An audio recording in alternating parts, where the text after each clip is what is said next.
Class 7 থেকে 12 পর্যন্ত সমস্ত ছাত্রছাত্রীদের জন্য এডুভাবন online education app Google Play Store থেকে ফ্রিতে ডাউনলোড করো, লিংক ডেসক্রিপশনে।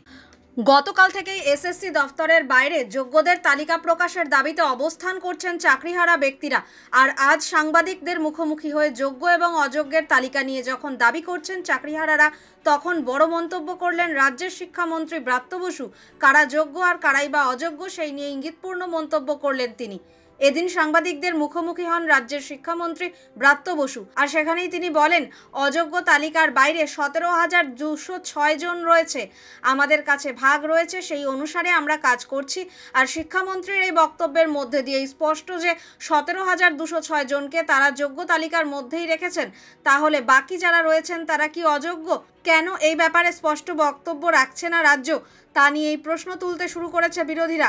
সব মিলিয়ে গোটা পরিস্থিতি কোথায় গিয়ে দাঁড়ায় সেদিকেই নজর থাকবে সকলের।